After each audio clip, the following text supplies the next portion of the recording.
বিসমিল্লাহির রহমানির রহিম। আসসালামু আলাইকুম। আশা করি সবাই ভালো আছেন। আমি আজকে আপনাদেরকে ইফতার এবং সেহরিতে কী খাবারগুলো খেলে আমাদের স্কিন এবং শরীর সতেজ থাকে, একটু এনার্জেটিক ফিল হয়, কোনো ধরনের খারাপ লাগা কাজ করে না বা অস্বস্তি কাজ করে না, সেগুলো নিয়ে একটু কথা বলতে চাই।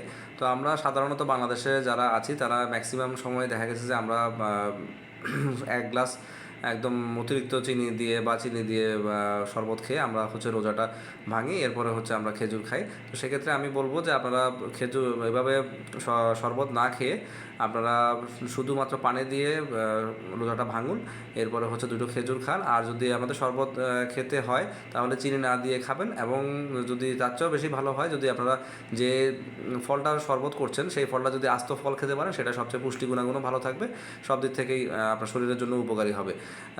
এরপরে আপনারা খেতে পারেন, যেহেতু আমরা ভাজা পোড়াটা অ্যাভয়েড করতে বলি, তো সেক্ষেত্রে আমাদের তো অন্য কিছু দিয়ে তো সেগুলো রিপ্লেস করতে হবে। যেমন আমরা ছোলা খেতে পারি বিভিন্ন ধরনের সালাদ দিয়ে। ছোলার সাথে কোনো ভাজা পোড়া বা জিলাপি এগুলো মিক্স না করে আমরা ছোলাটা শুধু সালাদ দিয়ে খেতে পারি। এরপরে আমরা ডিম খেতে পারি। এরপরে আবার টক দই দিয়েও ছোলা খাওয়া যায়, টক দই দিয়ে ওটস খাওয়া যায়, টক দই দিয়ে চিড়া খাওয়া যায়। চিড়াটা সাদা চিড়ার চেয়ে লাল লাল চিড়াটা খেলে বেশি ভালো হয় শরীরের জন্য। সুগারও স্পাইক করে না, এমনিতে শরীরে খারাপ লাগাও কাজ করে না। এছাড়া আপনারা জিলাপি একদমই খাবেন না। জিলাপি না খেয়ে জিলাপির বদলে দরকার হলে দুটো খেজুর বেশি খান, তাও ভালো, কিন্তু জিলাপিটা না খাওয়াটাই ভালো।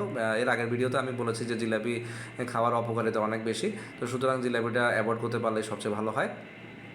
এছাড়া আপনি যে কোনো একটা মুরগির আইটেম রাখতে পারেন, মাছের আইটেম রাখতে পারেন। অনেকে যে রাতের বেলা ভাত খায় না, শুধুমাত্র সে ইফতারের পরে আর কিছু খায় না, একবারে সেহরি করে। তো সেক্ষেত্রে আমি বলবো যে ইফতারটা একটু করে নামাজ পড়ে তো পরবর্তীতে আপনি ডিম খেতে পারেন, দুধ খেতে পারেন, এবারে মাছ বা মাংসের কোনো একটা আইটেম খেতে পারেন।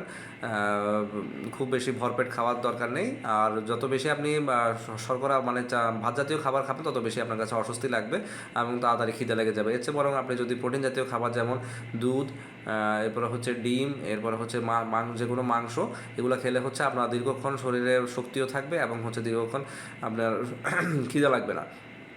এরপরে আমরা সেহরির সময় যেটা করতে পারি, সেহরির সময়তেও আমরা শর্করা জাতীয় খাবার বা চালের খাবার, ভাত সবার শেষে খাই এবং বা সবচেয়ে কম খেলেই ভালো হয়।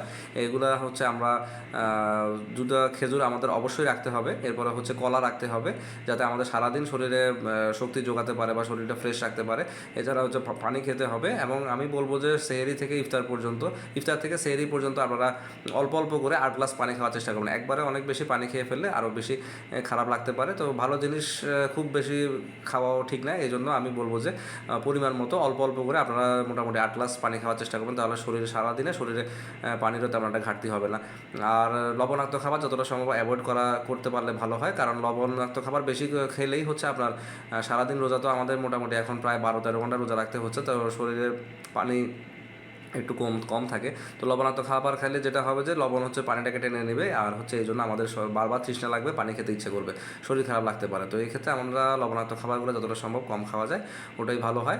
তো আমরা চেষ্টা করব সেহরিতে ভাত কম খেয়ে, আর যদি ভাত খাই তাহলে যাতে লাল লাল চালের ভাতটা খেতে পারি। আর লাল চালের ভাতের মধ্যেই ফাইবারটা বেশি থাকে, এই জন্য আমাদের খিদাও কম লাগে এবং সুগার স্পাইক করে না। কিন্তু সাদা ভাতে সুগার স্পাইক করে এবং খিদাও তাড়াতাড়ি লাগে। এছাড়া সেহরিতে আমরা অবশ্যই খেজুর রাখবো, এরপরে দুধ রাখবো, এরপরে ডিম রাখবো, এরপরে মাছ বা মুরগি অথবা গরুর কোনো আইটেম রাখবো। শাকসবজিও খেতে পারেন, শাকসবজি খেতে পারেন বা শশা খেতে পারেন। এগুলো খেলেও আমাদের সারাদিন শরীর ফ্রেশ থাকবে এবং অত বেশি আপনার খারাপ লাগবে না, অস্বস্তি ফিল হবে, সারাদিন শরীরে এনার্জেটিক ফিল হবে। আর আপনি রোজাটা ঠিকমতো করতে পারবেন এবং নামাজ কালাম এবং আপনার যে দৈনন্দিন জীবন, সবাই তো কোনো ব্যবসা বাণিজ্য বা কাজের মধ্যে থাকে, কাজগুলো সুন্দর মতো ভাবে সুচারুরূপে করতে পারবেন। আল্লাহর রহমতে আপনাদের স্কিনও ভালো থাকবে, আপনাদের শরীরও ভালো থাকবে, আপনাদের রোজাটাও সুন্দরভাবে আপনারা পালন করতে পারবেন, ইবাদত সুন্দর মতো করতে পারবেন, ভালোভাবে করতে পারবেন। আল্লাহ হাফেজ। আমার জন্য দোয়া করবেন। সবাই আমার ফেসবুক পেজে ফলো এবং ইউটিউব চ্যানেলে সাবস্ক্রাইব করে আমার পাশে থাকবেন। আল্লাহ ভরসা।